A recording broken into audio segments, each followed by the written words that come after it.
Great.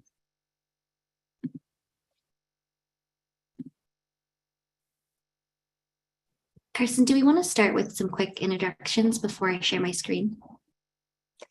Sure. Yeah, we can just briefly mention that we are going to be joined today by a couple of different folks from both the Yale core team to talk about measures and also from the Optimist team to talk about some financial pieces of the work. So we'll, as we dive into that, I think maybe the Yale core team, you guys can introduce yourself when you guys start, and then Martin and team, you guys, once you guys pick up for your slides, we can have you just do a quick introduction to yourselves. So with that, I think we can put up the slides. Can everybody see those slides? Yeah. So thank you all for joining us. Just very briefly, we have a pretty packed agenda today, so I'm going to be as brief as possible. We'll start with just a really quick process update that'll look similar to what we've seen with each of these meetings, just to look at where we are. Then we're going to spend a bulk of time talking about the quality measures that the Yale core team has taken back after the conversation I think we had in July with the group, with some updates and recommendations for next steps. And then we will, as I mentioned, have the Optimist team speaking to just an introduction of the financial methodology as we start to really dive into that work. And we'll bring some of that back to some future meetings. And then we'll just do a quick wrap up with what the next steps are. So just briefly, this slide should look familiar to you. So we are today, as I said, going to be revisiting the quality measures. We had the conversation back in July about that, but we'll be revisiting that today and then starting to talk about the payment methodology. For the progress to date, you'll see what looks probably familiar from our prior meetings, where we've talked about and integrated feedback from you all around the doula integration, the key outcome measures, health equity framework, quality measures, and then the building blocks for the bundle. And you can now see that there's an additional row there about the services included in the bundle. So based on the conversation that we had in our last meeting, we have made updates to the details from the feedback that you all provided. We probably won't have time to get to that slide today, but it is included in this deck, so everybody can take a look and see that the feedback you all provided has been incorporated. So with that, I'd like to just hand it over to Brad to do kind of a brief introduction to the quality measure details, and Yale core will take it from there. Thanks, Carson. Just as a quick reminder for those who may not have been able to join all of our meetings, in terms of the quality measure selection, some of you may recall that we presented some previously, and we were hoping to align and are planning to align with the state employee health plan that already has launched a maternity bundle. Given a change in who's going to be operating the bundle for the state employee health plan, there was an opportunity for us to revisit which measures would be incorporated at the launch. And so we wanted to take that opportunity to rethink and kind of re-examine along with the state employee health plan partners at the Office of State Comptroller. And so that's really why we're undergoing that process and why we're revisiting it again now. And so I just wanted to make sure to call that out, because I know it can be a bit confusing if you've missed a meeting or two. And I also wanted to highlight one other thing that will impact this. We're still working on many details, as you can tell. And one of those is a question of something called shadow billing. So we're planning on paying a prospective payment to providers. And in order to, and a lot of quality measures require claims data to actually process them. Shadow billing is basically providers can bill for a visit or other services, and that shows up but is not paid because they're receiving a prospective payment. We are still thinking through whether we want to have shadow billing in the long run or potentially collect data through another mechanism to better capture things for quality measures. So just wanted to highlight that because that is an important aspect of selecting quality measures for us. And I will, I think, pass it over to our Yale core colleagues. But Carson, is that, we're ready for that now? Okay, great. Yeah, and just a quick note, I just added to the chat, but if folks haven't seen it, if you can just add your name and organization into the chat, it helps us know who was in attendance. So yes, we can pass it over to you. Thank you.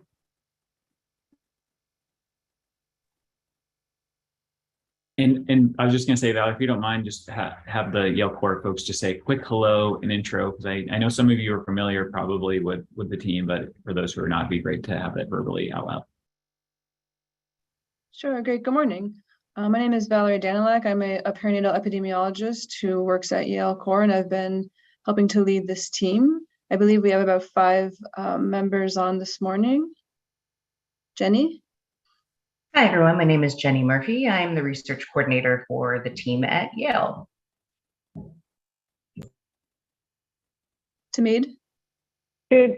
Hey, this is Ahmed. I'm the statistician from Yale Core team. Susanna? Hi, everyone. This is Susanna Bernheim. I'm our project director. Nice to see you all today.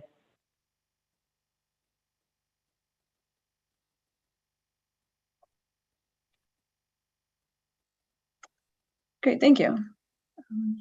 So as was mentioned, after the last time that we came to this group with measures that we were proposing and we were evaluating, we sort of took a step back and looked at all of the measure areas that we wanted to focus on. So these directly came from the measures that were discussed last time, but took a step back and looked at the measurement areas, did some additional research on existing quality measures, and then helped to determine the best choice of what measures to use within these same broad areas, which we'll discuss in a minute.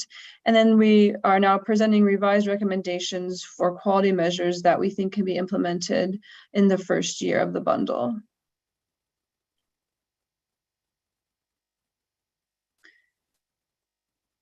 So in this table, on the left-hand side is the measurement area that we looked at. And then these are the year 1 measures that we are proposing that could be tied to payment. And then on the last column, it mentions if what types of reporting and data are required. The measurement areas we looked at here are cesarean delivery, low birth weight, preterm birth, maternal adverse event measure, prenatal care, postpartum care, breastfeeding, and doula utilization. We will discuss these further in the coming slides. There were a few measures that we are continuing to consider, but do not believe that we will be able to have a measure ready for year 2, given considerations with either the if there is an existing measure in place and or with the data available. These include VBAC, early elective delivery, contraception, and patient care experience. We will note that there has been some interest in considering a measure that DSS has been using for contraception, but as reporting only and not tied to payment, as it deals with actual use of contraception and not contraceptive counseling, as was sort of discussed and prioritized by this team, this group, and others.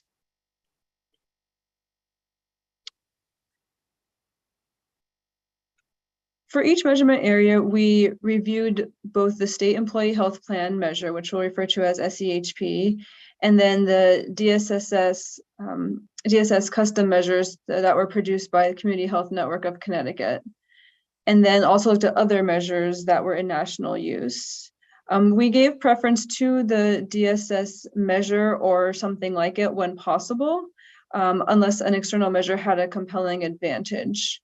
This would allow for alignment of what has already been established and proposed to be used in Connecticut. So moving on to the different measure areas. The first one we considered was cesarean delivery, specifically with a focus on nulliparous term singleton and vertex, or NTSV cesarean deliveries. We looked at the SEHP, which had a measure of low-risk cesarean, which identified through claims several different indications that the cesarean would be to a person with low risk. DSS had looked at both all cesarean deliveries and had looked at an NTSV cesarean delivery measure. And other measures we looked at there were several. The one we focused on the most was there's a TJC developed and QF approved measure of cesarean birth, which is also an NTSV measure. So this is that among all persons that are nulliparous term singleton vertex that have deliveries, what proportion of those are cesarean deliveries? We recommend using this measure, which again is NQF approved measure, but DSS has also been modeling their NTSV measure off of this measure. And this is able to be calculated from claims as well. Stop there for any comments.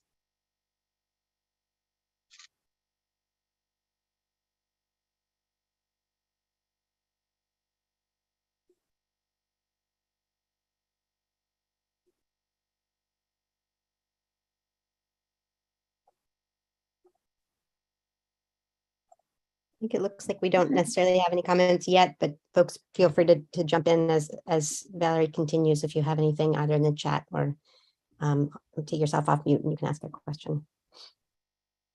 Sure.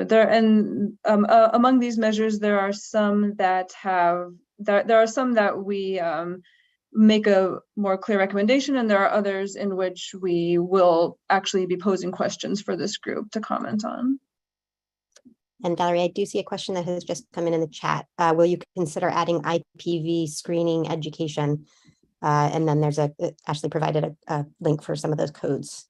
Sure, we'll discuss that when we get to the prenatal care section of this presentation.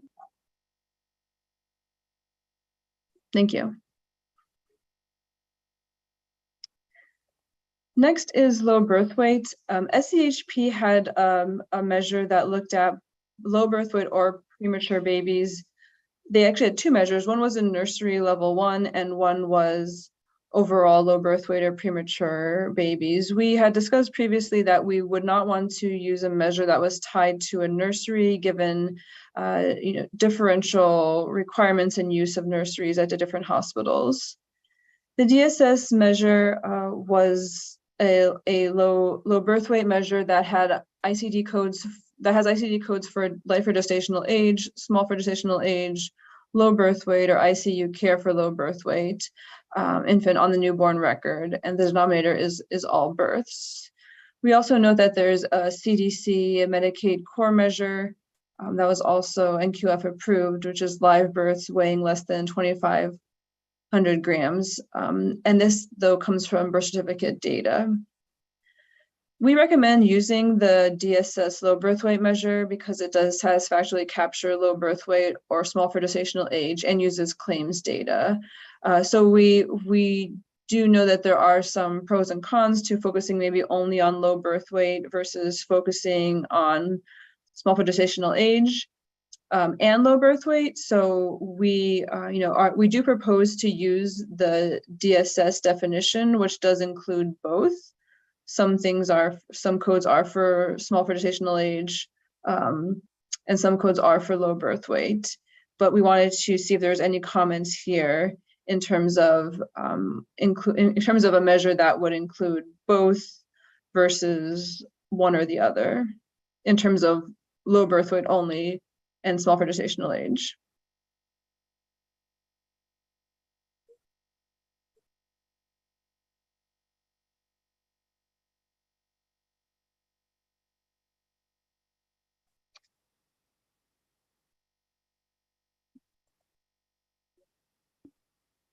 Seems like there may not be any at this moment, so we can probably go to the next measure.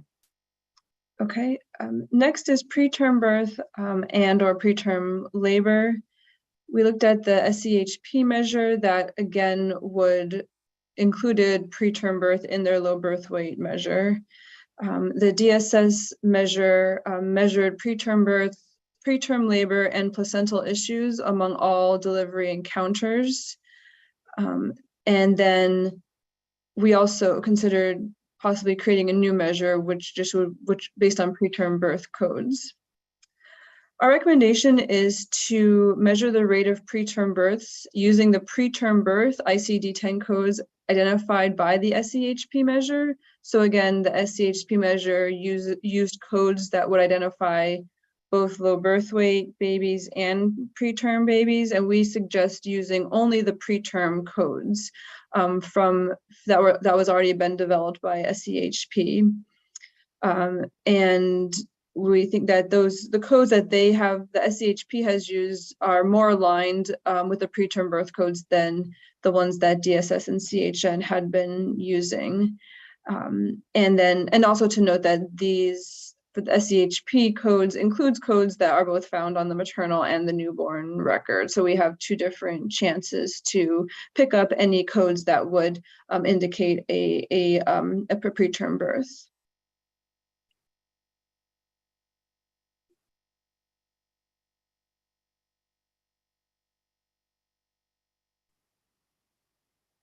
Our next measure is maternal adverse event. The SEHP measure was a risk-adjusted measure and has many different adverse outcomes, not all necessarily related to pregnancy. So there are some with injuries, drug overdoses, things like that. They're not all traditional obstetric complications. The DSS measure was not risk adjusted, included all pregnancies at the denominator, and then numerator complications are more adverse pregnancy events, noting that this measure would look at any adverse outcomes that can occur both during pregnancy, during the delivery, hospitalization, and postpartum. So it is more comprehensive of the entire pregnancy and postpartum period. Would need, though, information from claims. We also looked at a new measure developed by the Joint Commission in collaboration from actually our team at Yale Core. And this is severe obstetric complications. This is an ECQM, so it's based on it's intended to be used with the electronic health record, but most variables are based on ICD-10 codes, so could be obtained from claims data. This measure, we recommend using this measure. So the outcomes from the NQF-TJC measure that are 21 maternal morbidities identified through claims data, plus maternal mortality, including during the delivery hospitalization, and then using claims information for risk adjustment. This is a risk adjusted measure. The measure has 34 risk variables. 30 of those can be obtained from claims data. So we would suggest starting with that at first. Also the potential, though, to consider the SEHP measure that does look at, again, adverse outcomes throughout pregnancy and the postpartum period, contrasting that with the NQF or TJC measure, which then focuses on adverse outcomes that occurred during the delivery hospitalization. I think I see a question. Karen? Yeah, I'm noticing that a lot of the measures on this slide are based in claims data, and I'm wondering if you did any testing to look for racial bias, given that claims tend to be lower for people of color. And if there's anything that can be done to ensure that these measures don't result in kind of underservice for people of color or providers who predominantly serve them. Thank you. So again, the TJC measure is being rolled out at a national level. It's based on the CDC, which has the CDC's 21 maternal morbidity codes that they use to identify maternal morbidities. There has been is some ongoing ongoing testing of stratifying this information by race and ethnicity, but again, they have been sort of used in several surveillance and research studies on a national level. we are considering other types of data, like as was mentioned before, potentially long-term, looking more at the medical record, potentially short-term and encounter form that could pick up on some of the information we need that's not available in claims. For this measure, we do think that actually most of what we can get is through claims, so we probably would be leaning towards using claims, given the large amounts of potential outcomes that are used in these composite measures. And Karen, is your question a concern that the complications are less likely to be coded for some groups, so that you might mischaracterize the rate of these outcomes? Yes, and depending on how the quality is measure is used, you then may end up undercompensating safety net providers, or you know, just or if the quality measure is being used in determining future care, also it can cause problems, right? So it's just that we know that utilization data is biased because there's underservice of people of color. So I'm asking what you've done to consider that and make sure that it doesn't result in exacerbating disparities, basically. And I don't know these, you know, and Susanna, I think you know me well enough to know I don't know the details of what goes into these measures well enough to ask a smarter question. So I'm asking what thinking you all have done about how to address racial bias that may be kind of embedded in the coding. Yeah, it's a really important question, and it can come up in a lot of places. You know, I think some of the recent work on this has been, you know, focused on either algorithms that you know, determine what's considered normal range or not normal range for things like kidney function, or algorithms used to set payment. In this case, you know, the claims are mostly events that are coded during the birthing hospitalization. It doesn't mean there's no risk that coding happens differently for different populations. I think it is lower risk than some of the other examples that are used, but it's something that you know, I think as we get our hands on better data, we can do surveillance for it, right? We can sort of look at whether there seems to be, anyway, there's some easier and harder ways to try to validate that the rate of coding these outcomes is similarly accurate for different groups. But I think for this particular measure, that would be the key factor, and it's something that is worth and important to keep an eye on. And again, as Valerie noted, because this is being developed nationally, there is some work looking at these issues on a national scale for this particular measure as well.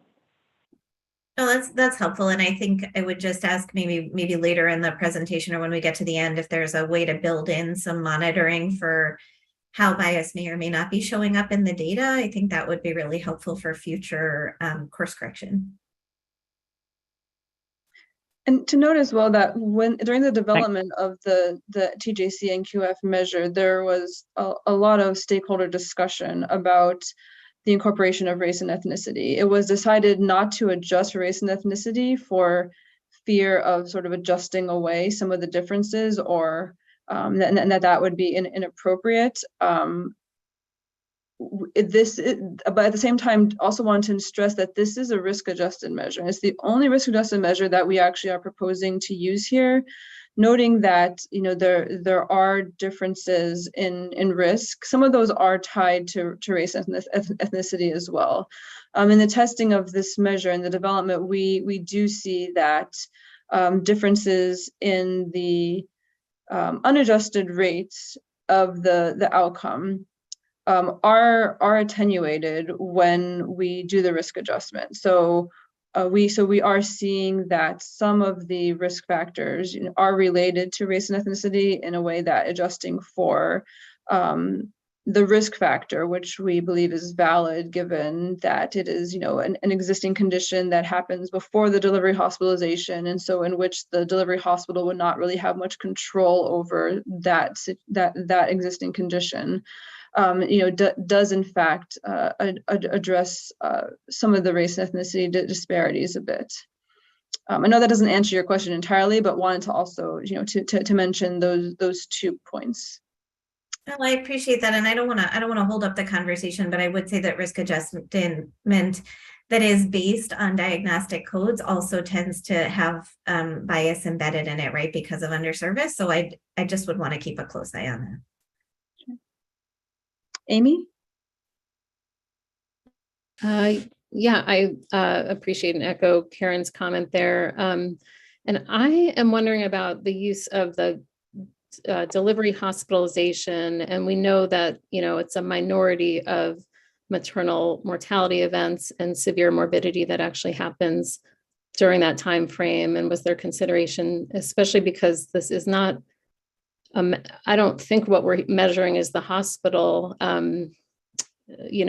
outcome and performance here, but we're measuring the provider. And so we want to be able to capture the upstream and downstream morbidity as well. So that's one. And then also one of the challenges of, I guess I'm curious, I don't know enough about how these claims are captured, but if they're facility claims, then we might need like a different workflow and some more investment in infrastructure to be able to measure these for births that happen outside of hospitals, including in accredited birth centers and home birth practices, because home births won't have facility claims, birth centers will have different facility claims, and yet we want those to be eligible for the bundle. So those are my 2 questions or things that I'm unclear about. I was just saying, at least for the birth centers, we should have some claims data for those, since those would be billed. We did look at home births and we couldn't identify any that, obviously we don't have billing from them, but we hadn't identified any under Medicaid that had happened. Not saying that none have, but obviously the N is quite low, and not that we're opposed to it either. Just trying to keep in mind that so at least for birth center, as of now, I would expect we would have claims data based off of billing codes that do exist. Home births would not necessarily have data outside of, maybe if there may be some claims, but I'm not certain if there would be anything there. Yeah, I know there've been some Medicaid home births.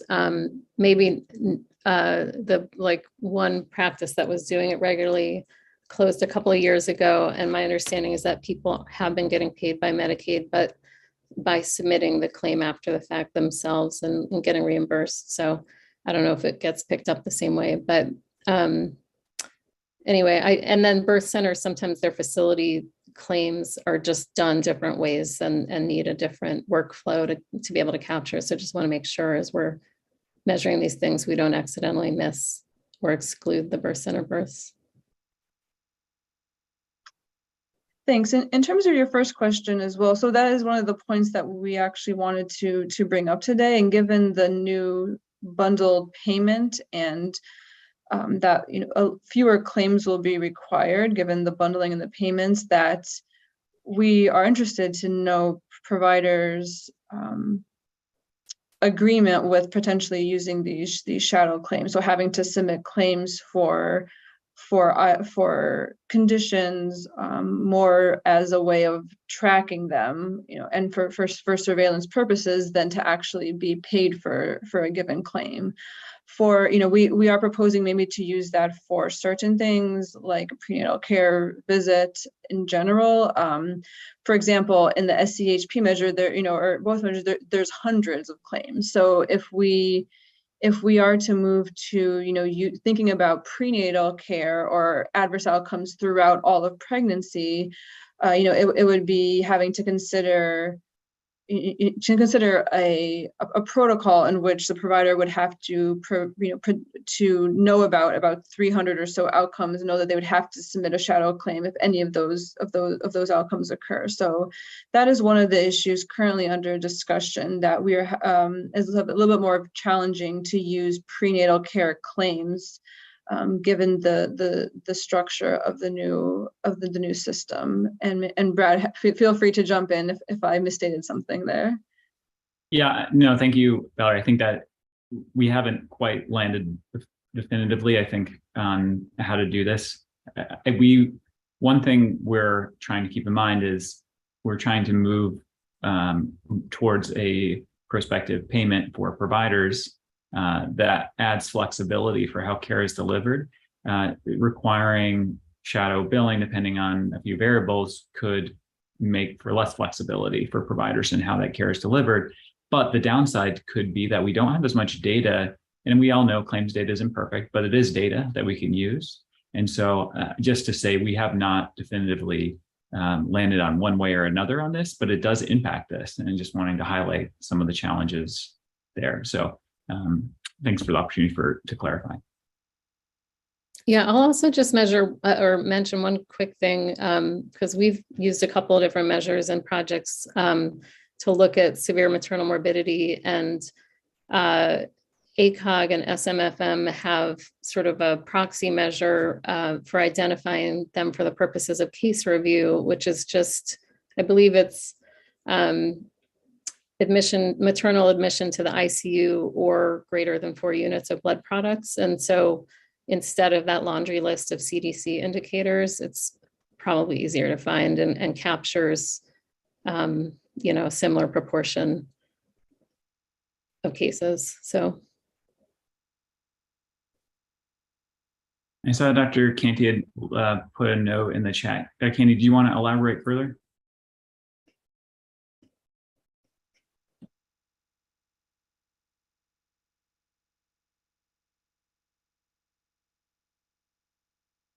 Not sure if you're able to get off mute or if we lost you here, but don't hear you. I can read it. I do not see how structural issues are being evaluated or how the equity is being measured.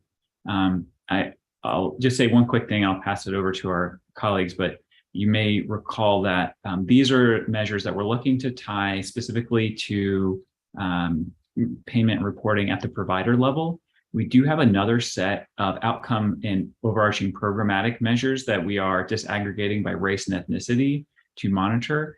We definitely are interested in trying to decrease health inequities and potentially tying payment to those decreases, though at the outset, we acknowledge some of the challenges with doing that with these measures for various reasons, but very interested. And there's a few other pieces to this. Obviously, this is one piece of the pie. A few other things we are actively looking at are social risk adjustment, in addition to clinical risk adjustment, which we have not landed on if we'll be able to do. But those are things that we definitely are interested in trying to incorporate to consider helping to address some of the individual health inequities and the impact. I'm not sure exactly in terms of structural issues. Would love to hear a little bit more if you're able to share that. Let me pass it over. Fatma, did you want to add anything to that? No, Brad, thank you. I think you covered it all. Maybe Susanna, you can talk a little bit about Yale's initial. Oh, we lost you there. Sorry, Angela, could you repeat that? I think we lost you there for a second. Oh, can you hear me? Yes. Okay. Susanna, maybe you can talk about Yale Core's process very early on to help identify areas where we would then specify these quality measures that specifically targeted equity improvements.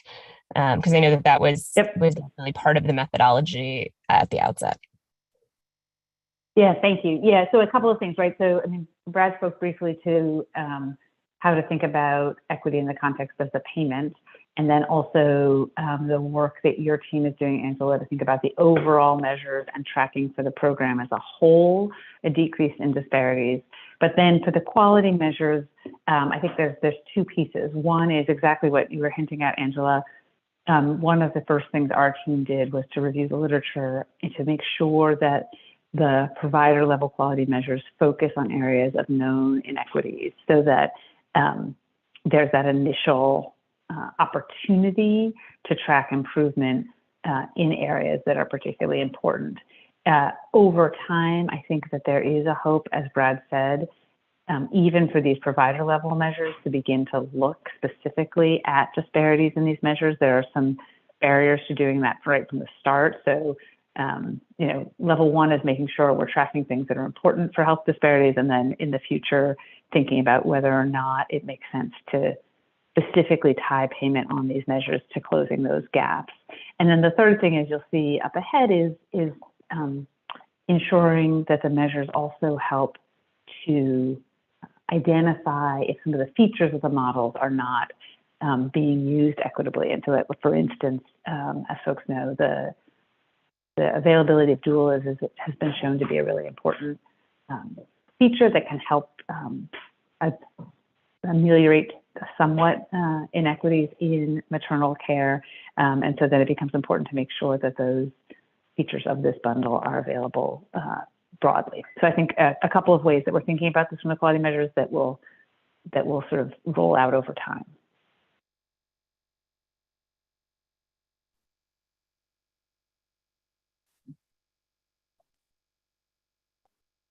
Thank you, Susanna. Any other questions before we move to the next measure?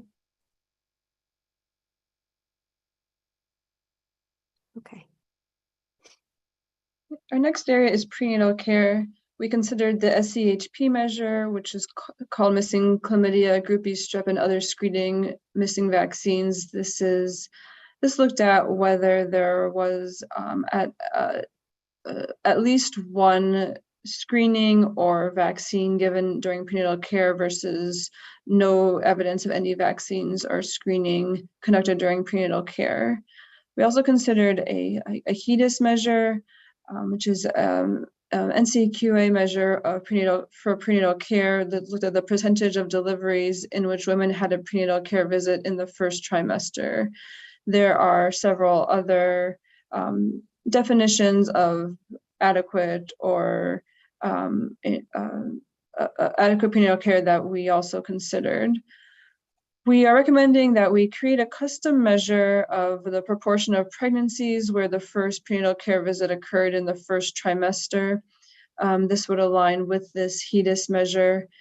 This would, though, require the use of either an encounter form or shadow claims.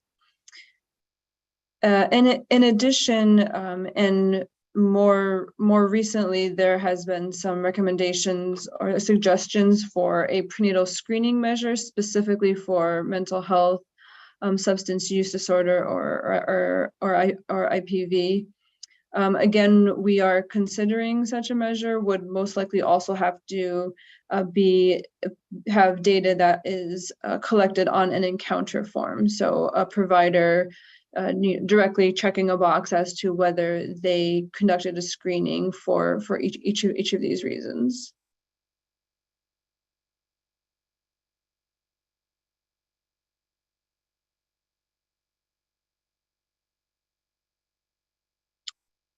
What are the other thoughts or sort of preferences on how strongly we think that a screening measure should be implemented? Either in year one or year two.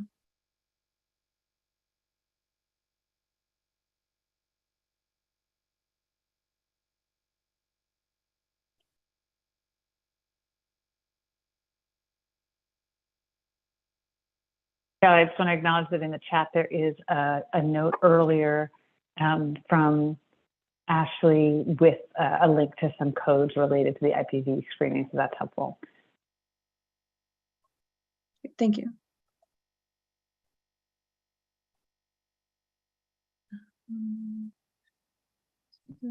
Other SDOH as well. Okay. Yes.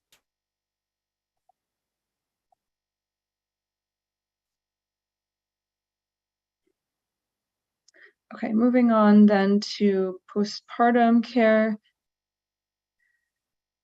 The SCHP had a measure that looked at entitled Missing Postpartum Depression Screening and Visits. This looked at if there was at least one claim indicative of having a postpartum visit or a postpartum visit that included a postpartum depression screen. We note that there is also a HEDIS measure about postpartum care, which is the percent of deliveries that have postpartum visits within 7 to 84 days after delivery.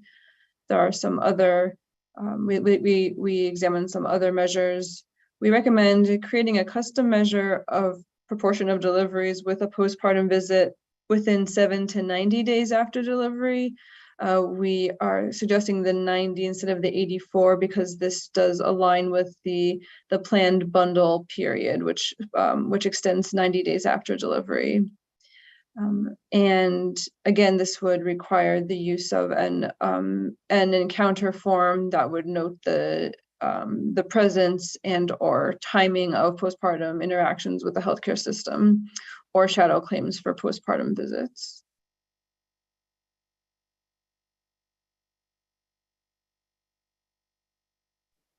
The goal is just one visit for this measure in that time frame. I wouldn't say the goal, but the outcome is at least one. So. And I know, was there consideration to like earlier than 7 days? Because I think that's often where the gap is the, the sort of post-discharge, that first week. So 7 days after delivery or discharge, noting that this is actually 7 days after delivery. So okay.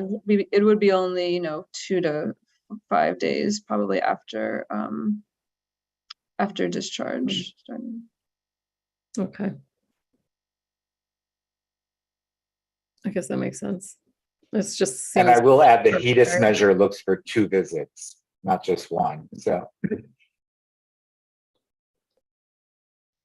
yeah, I think we're moving beyond 1 prenatal visit as the standard of care, thankfully. So I'd like to see it increased.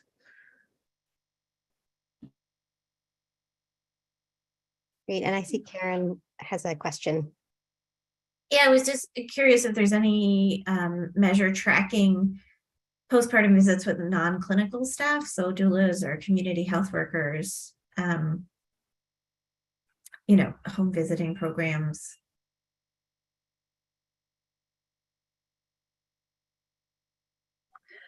I think we are looking into that for the future, especially with the doula. We are looking into trying to measure postpartum doula use. Most likely would not be able to have that in place for year 1, but that is on our to-do list, and you'll see actually later in our slides. Okay, I would just say that and in general for Please some go ahead. process measures here, like looking at data completeness is always something we look for, especially with REL data, but there was prior efforts to kind of push for non-clinical providers, and Medicaid have not done a great job of tracking how well that's working. And so I think it would be really helpful to have something embedded to look at whether or not those services are being utilized and by whom, so that, again, for future course correction. Yeah, I wanted to add to that, Karen, that's been in discussion, and those are some of the services that we're talking about, seeing whether we will capture through using an encounter form, or even possibly thinking about shadow claims. But again, those are in discussions. We have not decided. And I just wanted to mention that the HEDIS measure for the postpartum is 2 visits. They broke it down into 2. So I know we've moved away from 1 visit, but we changed the days from 7 to 84 to 7 to 90 days to be consistent with what we are defining as postpartum period within our bundle. So just wanted to clarify that. Thanks. And Fatma, I think part of the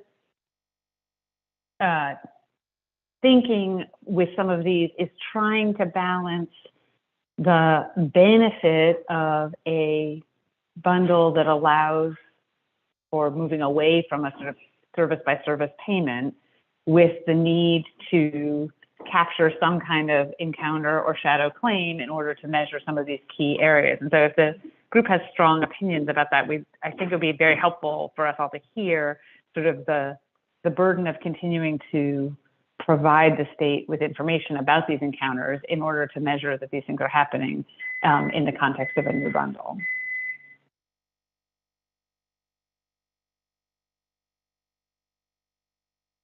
Yeah, and again, I don't want to dominate that conversation, but I think without those process measures around community clinical integration in general, what happens is that the flexibility becomes money that stays in the health system and that doesn't provide any benefit to the enrollee, right? That we've seen that happen in other programs. And I just would like some evidence that this really is resulting in culture shift, that this really is resulting in better collaboration. And I think that there are reasonably low burden ways to do that by creating, 1 or 2 process measures that rather than 15 or 20. But I would like to see it captured in some way.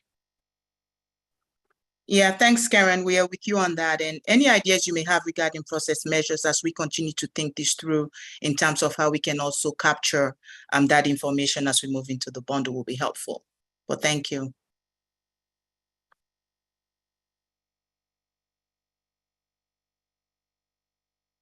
So I see another question in the chat.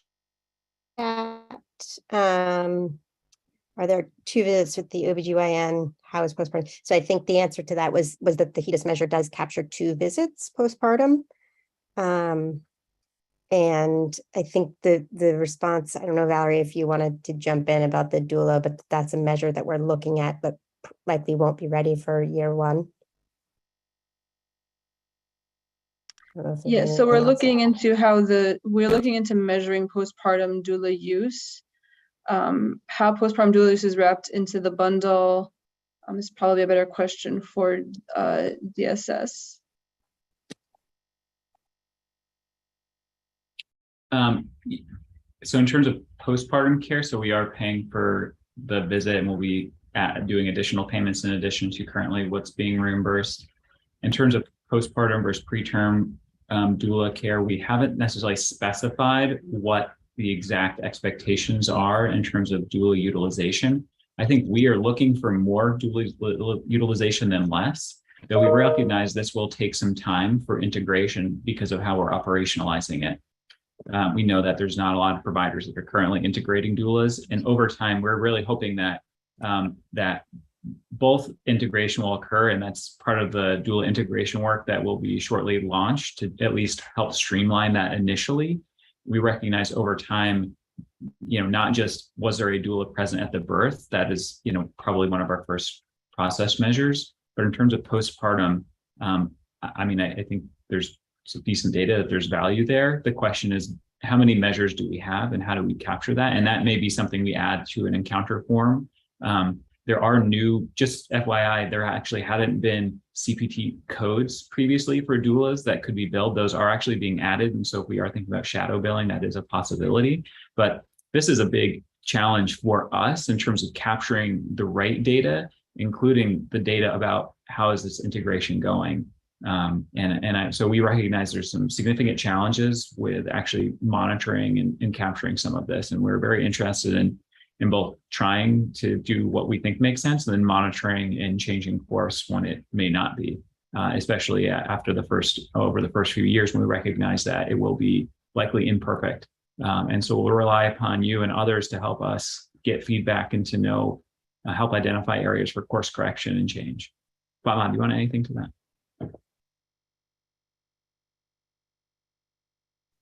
Brad, did you call me?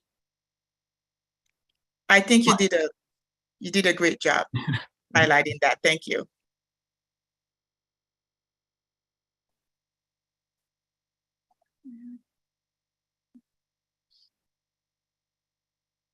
Just seeing the follow-up comment. So thank you for that. That's great. Thank you. And I think it was raised at least twice now with thinking about who, in terms of the postpartum visit, what would count as a postpartum visit if it was with the community health worker or a doula. And that is excellent questions that we will definitely have to keep in mind. Okay, moving on to breastfeeding. So there were no specific measures identified in use or by SEHP. No existing measure for DSS. We know, we've talked about this quite a bit at the last stakeholder meeting where Yale Corp presented some measures. Breastfeeding is one of the categories where we can look at, actual breastfeeding or breastfeeding support or a combination of both. I'm noting that breastfeeding is an individual choice and not everyone may choose to breastfeed. Noting that from some other internal meetings with the groups that are working on this project across Connecticut, there is an NQF TJC measure, exclusive breastfeeding, that assesses the number of newborns exclusively breastfed during the newborn's entire hospitalization. There is a recommendation that we do start with this as a measure to get a sense of how much breastfeeding is being promoted and taken up after the delivery hospitalization, and then to consider developing a measure of proportion of postpartum persons offered breastfeeding support services after delivery discharge. So the focus on needing to know if breastfeeding support continues to be available after delivery discharge, and then possibly also continuing to look at rates of postpartum breastfeeding longer term as well. So these are all some ideas that we continue to look at and consider. We do recognize that in we did receive some very strong stakeholder feedback about breastfeeding support and not the actual evidence of breastfeeding. But both types of measures are still on the table, noting that for year one, probably only something about breastfeeding during the delivery hospitalization will be feasible.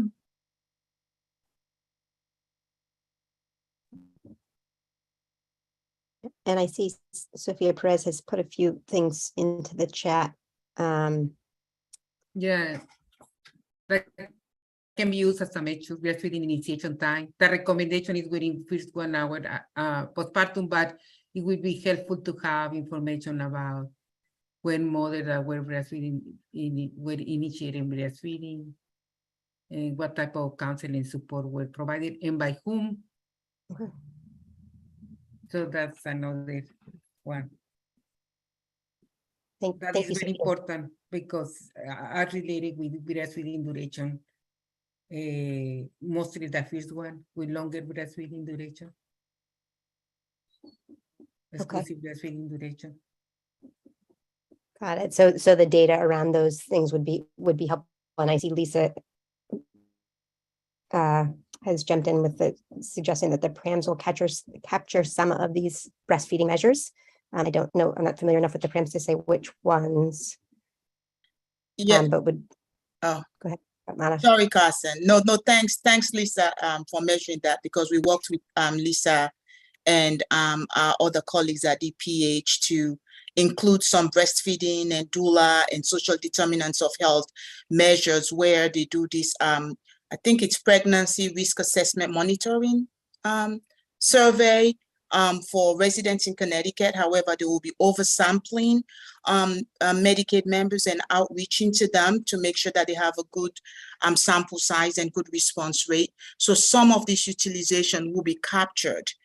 Some of the services will be captured through the PRAMs, as we'll also think through how we can continue to capture some of these services, whether through the encounter forms or whether claim shadowing. So we are thinking about this and we are working on it, and we appreciate all the input, and please continue to give us any suggestions you may have, because we want to ensure that these services are utilized and, in essence, bridge equity gaps and improve outcomes. Thank you.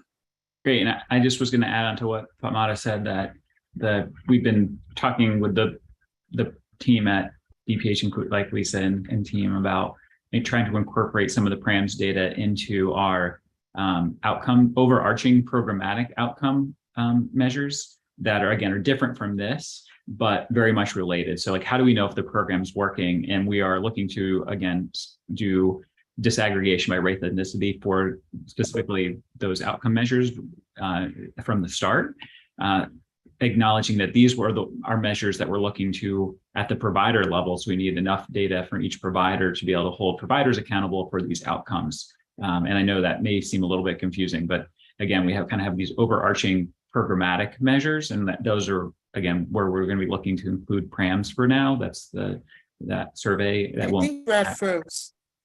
Oh, Are you back? I'm back. Did you lose me? Okay, good.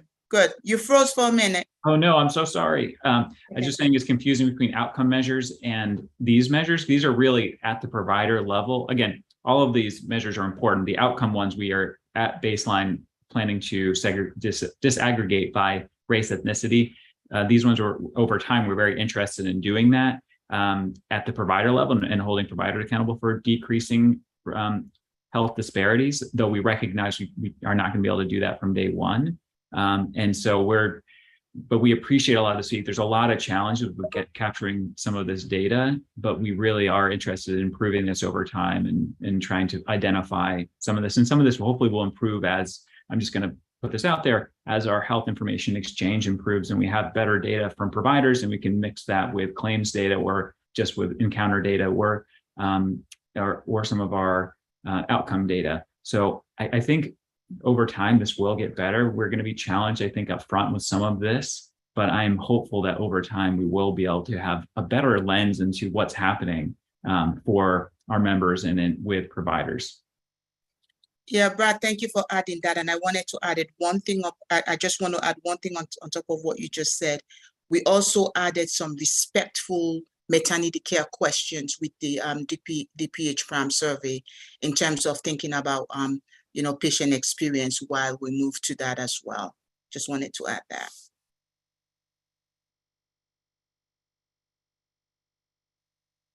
Great. Any other questions around or comments around breastfeeding before we move on?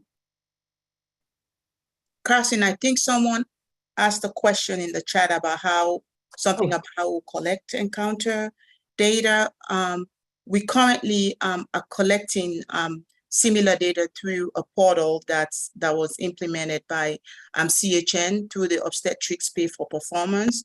So that was something we were thinking about in terms of if we were going to collect data that way through provider encounters, creating a similar form to collect the precise data that we want and having providers have direct access to it via a portal. It has not been decided, but it is just the way we're thinking about it. I hope that answers your question.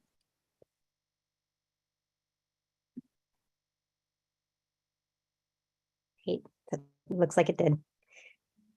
Excellent. So Valerie, I'll pass it back over to you. Our last area that we have planned for year one is doula utilization. We recommend a new custom measure of proportion of births attended by a doula. This would be collected either through that encounter form or possibly claims at the delivery hospitalization. Then we like to consider future work on development of proportion of pregnancies with prenatal doula support, proportion of postpartum persons with doula support, proportion of pregnant persons offered doula services, and then also experience of doula care.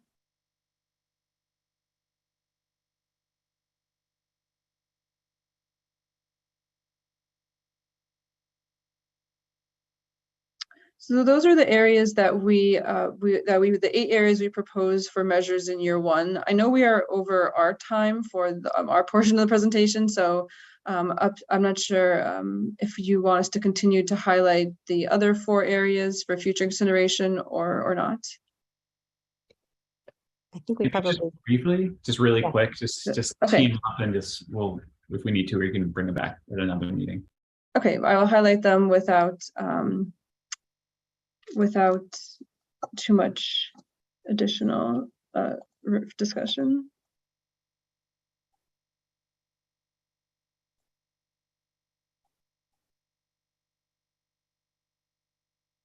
Oh, sorry. Oh, sorry. I'll just I believe they're in the appendix, but I'll just speak to them very briefly. So one is a measure of vaginal births after cesarean delivery. We propose to consider developing a trial of labor after cesarean delivery measure, persons with a code indicative of labor or failed labor among those with a prior cesarean delivery, either through claims only or possibly through an encounter form. Second measure is early elective delivery. We recommend against including this right now, given that we don't have a measure of gestational age, of numeric gestational age directly from EHR data, or that is not reported in claims. So we propose deferring a measure of early elective delivery until we have more specific gestational age data that would either come from claims or possibly on an encounter form. The third area is contraception. DSS has been using a measure of long-acting reversible contraception that we can apply to the postpartum period. This looks at CPT, HCPCS, ICD, diagnosis and procedure, or NDC codes. We could decide to potentially look at that first, but not have it tied to payment. And then in the future, consider developing proportion of pregnant and or postpartum persons that are offered contraceptive counseling. And finally, the fourth area is patient care experience. We have started to look at some patient care experience measures, and I will continue to look into this area in terms of some of the measures that we think are best and most efficiently capture patient experience of both pregnancy care and labor and delivery care. And so we are not planning to be able to implement this by year one, and most likely we'll be coming back to this group to have future discussions about a patient experience measure. I think that is it. Great. Thanks, Valerie. Any final questions or comments before we move over to our next portion of the agenda?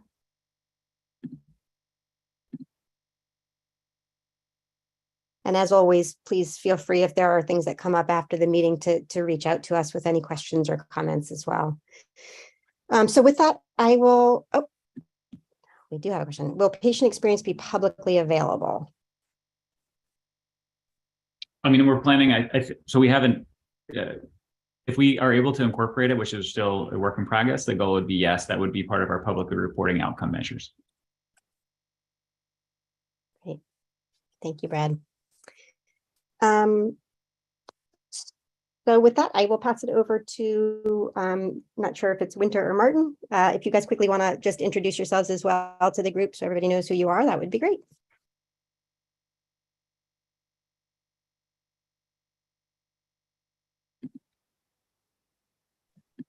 Can you guys hear me Hi. okay? Oh, sorry, Martin, if you want to start us off. Sure, I'll start off the introductions. Hi, I'm Martin McNamara. I'm a senior manager with Optimus, and looking forward to speaking with you all today. Winter? Yeah, perfect. Thank you, Martin. My name is Winter. I am a senior consultant with Optimus, and also joining us on the call, we have Bree with us, who's a consultant who's working through the analyses on this project. So Bree, I don't know if you want to say a quick hello. Hello, guys. Yeah, I don't have anything more than what Winter said. I'll just be helping with some of the data as a consultant with Optimus. Awesome. Thank you, Bree. Sorry, I will try to keep it succinct in interest of time. So essentially what we're looking at here is the overall process flow for how the Optimus team is going to work through building the bundle. We apply a rigorous multi-stage process to produce risk-adjusted episode-based prices for maternity bundle payment programs. The pricing model is developed from actuarial expertise and validated for clinical relevance and operational considerations. We're using 3 to 4 years of historical claims and eligibility data to create episodes, and then follow the displayed process here for base pricing for each episode type. Will control for facility price variation when setting bundle payment benchmarks. So provider share saving potential is not dependent on the choice of facility delivery. Just want to call out that asterisk that's down at the bottom. And so you'll see in the coming slides the steps that we're following at a high level to discuss how we're working through this process.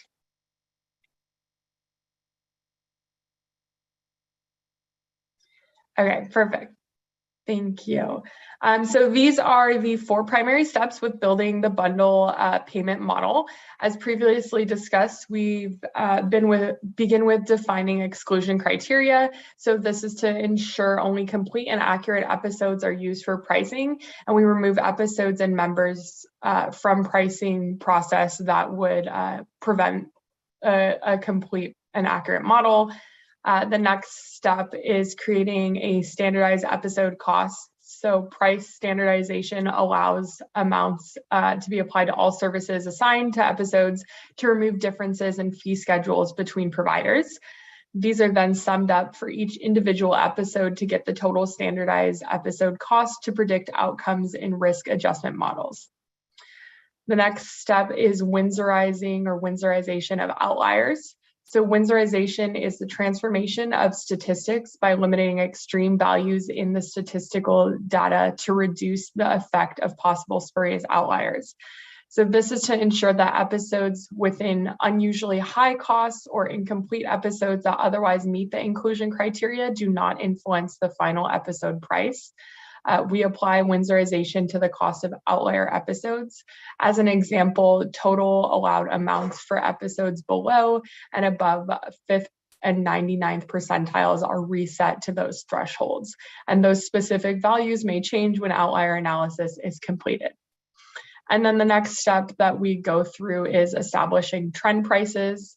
So using historical claims data to develop baseline prices, and then trend factors are applied to update historical prices to make them applicable to the performance period.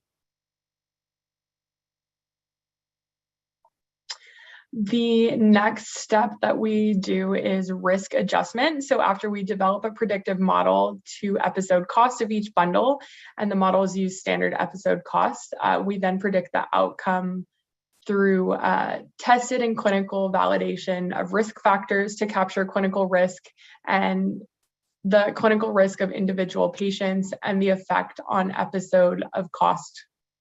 So these are things such as member demographics, episode subtypes, risk factors, potential further risk adjustment into social and environmental factors, and supplemental risk adjustment. A regularized regression model is implemented with cross-validation techniques. The model parameters are tested rigorously and optimized. The model performance is assessed using industry standards statistics such as R-squared and means absolute percent error. And this is to mitigate the disincentive for providers to serve the underserved community and promote health equity in the model design. We test additional variables. Looking at other things that we look at, such as race, ethnicity, and language. But I will say that, given there are data limitations on health equity, the specific adjustment factors and methodology are being decided as we work through the model testing.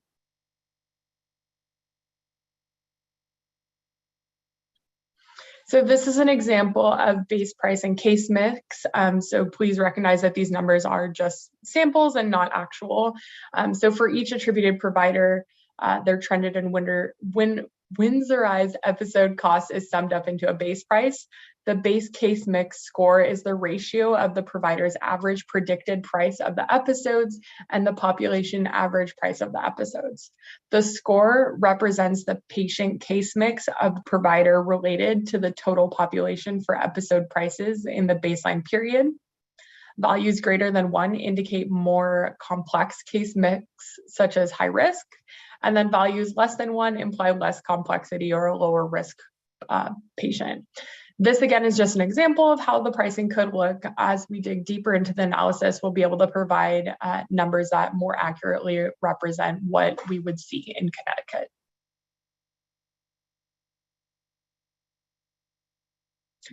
And then this is an example of the risk adjustment reconciliation. So after the claims run out period, the reconciliation will be performed for all eligible episodes completed during the performance period. At reconciliation, provider performance period case mix score is calculated like baseline using the performance period episodes. The provider's risk-adjusted price is calculated by multiplying the base price by the changes in the provider's case mix, defined as the case mix adjustment factors, which is the ratio to the performance period case mix and the baseline case mix. A provider with increased patient case mix in the performance period will have the price adjusted upwards accordingly. And finally, the provider's net savings or losses will be calculated by the sum of the risk-adjusted prices for the eligible episode period to participating providers, less the total aggregate performance period fee for service of the eligible episodes. So that's where the net savings or loss is calculated. And so before we move on, that is a high-level overview of the steps that we go through to build this model. Like I mentioned, we're working through model building right now. So in the very near future, we should be able to provide samples of what that data is going to look like. I'm pausing for questions. I see we have one in the chat. So is this not predicted on having claims data for all services performed? Martin, can you take that question? Predicated on having claims data. Sorry. Sure. In some parts, yes. You'll see here that this is based on the case mix. So we do have to have some claims data, but we don't necessarily have to have all to identify the case mix for that. That would just be based on risk factors, which we could collect based on some claims and not, we wouldn't necessarily need all claims for that. Just a handful of claims with well-reported diagnoses.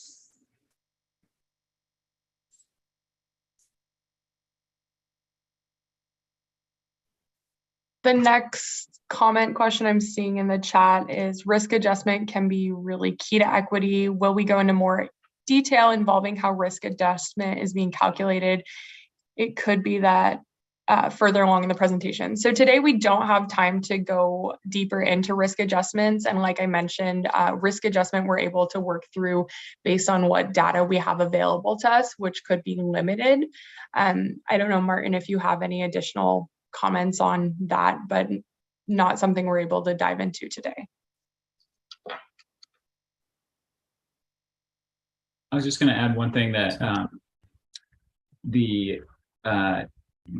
we're very well aware of some of the limitations of clinical risk adjustment and hoping to really try to, as best we can, with also some of our limited race ethnicity data, look at it to kind of determine where there are problem areas. This is something that we're looking at and are aware of it, but agreed, there's some challenges here, as well as we think about if social risk adjustment is something that we can whether we can do it in year one or not as well to help mitigate for some of this. Sorry, Martin, I didn't mean to cut you off if you were jumping in. Oh, no, I think you've just answered the next question as well. That's on whether it's based on only diagnostic codes. And no, not necessarily. Like Brad said, we will be looking at social risk adjustment to the extent that we are able to implement that. The data quality is not quite what we'd hope for, but we're going to see what we can do with what we have.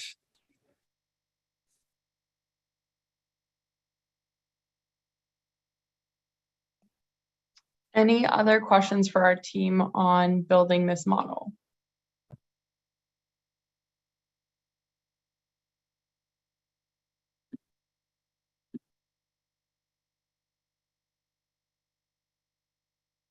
Great.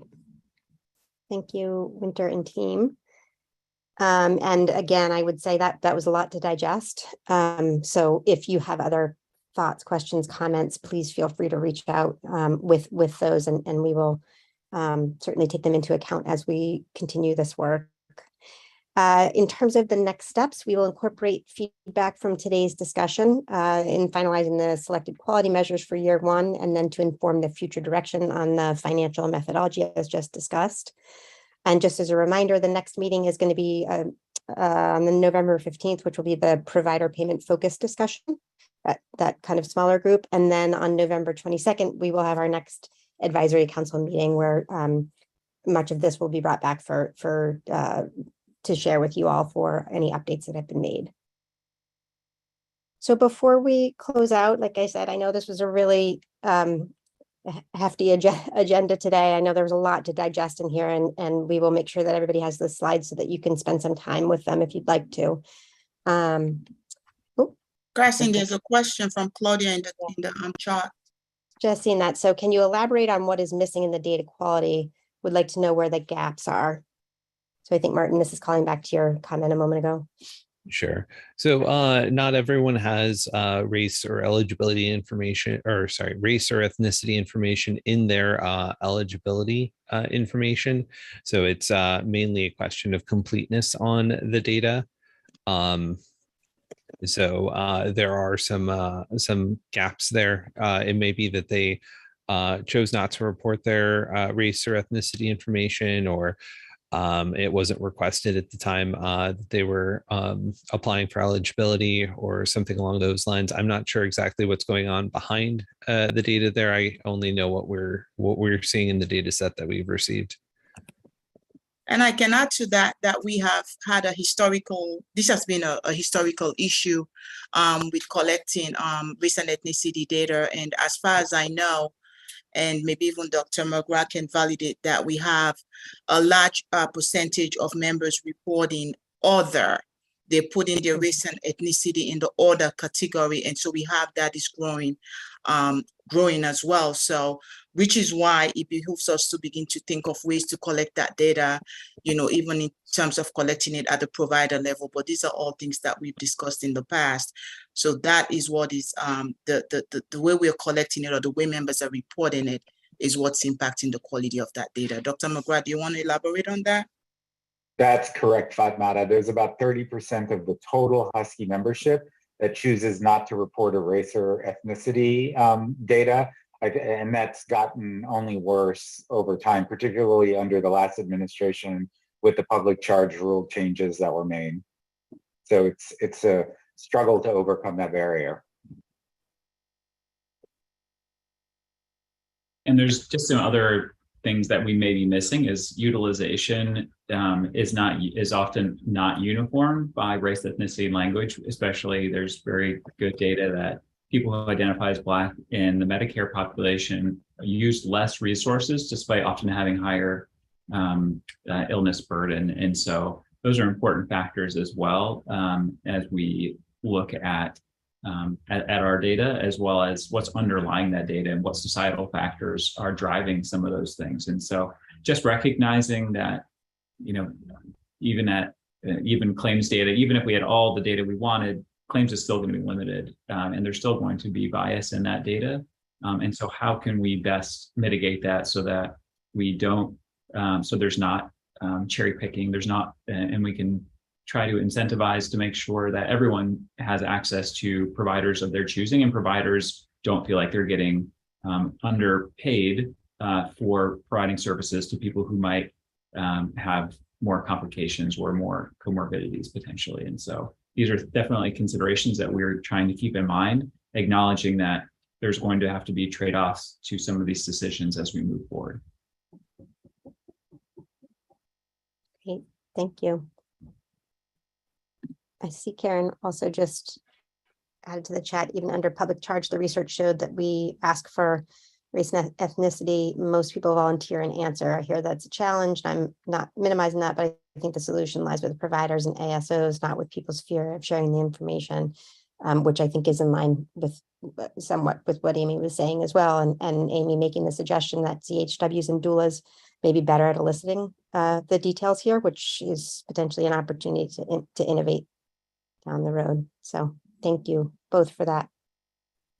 I was just going to say, right now, most of that data is collected through eligibility that we receive, though we're piloting, trying to collect it through some encounter data as well. There's also some data available through Department of Public Health around this, though we haven't, there's some challenges with data sharing, integrating it into our data sets. These are all things that we're exploring to improve it, because I think we all know this is really, really important to have this data correct.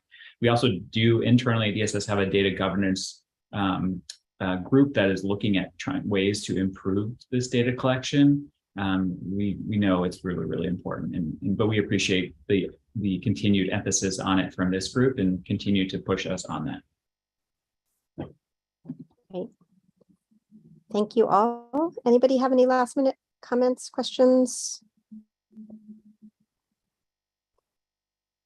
As always, it's incredibly helpful, and we really appreciate all of the feedback that folks are sharing and the questions, and they all will be evaluated and incorporated into the design as we continue to do the work. So thank you all again for your time, and we will see you all soon. Have a good one. Thank you, everyone. Bye-bye.